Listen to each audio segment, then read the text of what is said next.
முஸ்லிம் பெண்களுடைய ஆடைகள் இன்று அவர்கள் விரும்புவது ஆடையாகிவிட்டது.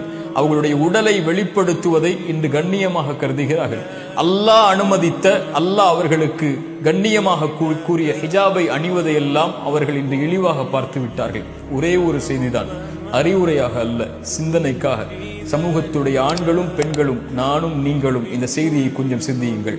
அப்துல்லா இப்னு அப்பாஸ் ரலியல்லாஹு அன்ஹு அவர்கள் சொன்னார்கள், தன் தோழரை பார்த்து, சொர்க்கத்தின் பெண்ணை உனக்கு அறிவிக்கவா என்று. அவர்கள் ஒரு பெண் கடந்து சென்றார்கள். சொன்னார்கள், இந்த பெண் அல்லாஹுடைய தூதருடைய சபையில் ஒரு முறை வந்தார்கள். வந்து சொன்னார்கள், யா ரசூலல்லாஹ், எனக்கு நோய் வலிப்பு இருக்கிறது. நோய் வலிப்பு ஏற்பட்டால் என் ஆடைகள் விலகிக் கொள்கிறது மக்களுக்கு முன்னால். எனக்காக அல்லாஹ்விடத்திலே துஆ செய்யுங்கள். அல்லாஹுடைய தூதர் சொன்னார்கள், பெண்ணே, இதற்காக அல்லாஹ்விடத்திலே துஆ செய்கிறேன். அல்லாஹ் அந்த நோயை நீக்கி விடுவான். ஆனால் பொறுமையை கடைபிடித்தால் அல்லாஹ் உனக்கு சொர்க்கத்தை கொடுப்பான், தேர்ந்தெடு. அந்த பெண் சொன்னார்கள், யா ரசூலுல்லாஹ், நான் பொறுமை காக்கிறேன், சொர்க்கம் எனக்கு கிடைக்கட்டும்.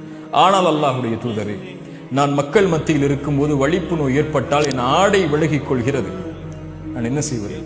அதனால் மக்கள் என்னுடைய அங்கங்களை பார்க்கக்கூடிய சூழல் ஏற்படுகிறது. அல்லாஹ்விடத்திலே அதற்காக மட்டும் என் வலிப்பு நோய் ஏற்பட்டாலும் பரவாயில்லை, பொறுமை காக்கிறேன், என் ஆடை விலகிவிடக் கூடாது மக்களுக்கு முன்னால் என்று அல்லாஹ்விடத்திலே துஆ செய்யுங்கள் என்றார்கள். அல்லாஹுடைய தூதர் ஸல்லல்லாஹு அலைஹி வஸல்லம் துஆ செய்தார்கள்.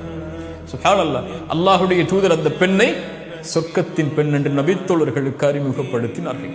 அல்லாஹு அக்பர்.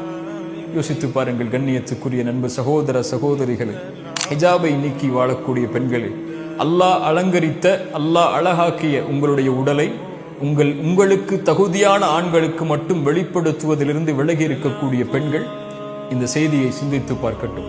அல்லாஹ் வெட்க குணத்தை நேசிக்கிறான். செயலில், சிந்தனையில், சொல்லில், நம்முடைய வாழ்வில் எந்த அங்கத்திலும் இந்த வெட்க குணம் நிறைந்திருந்தால் அல்லாஹ் ரப்புல் ஆலமீன் அந்த செயலை அங்கீகரிக்கிறான். அல்லாஹ் அந்த செயல் உடையவர்களை நேசிக்கிறான்.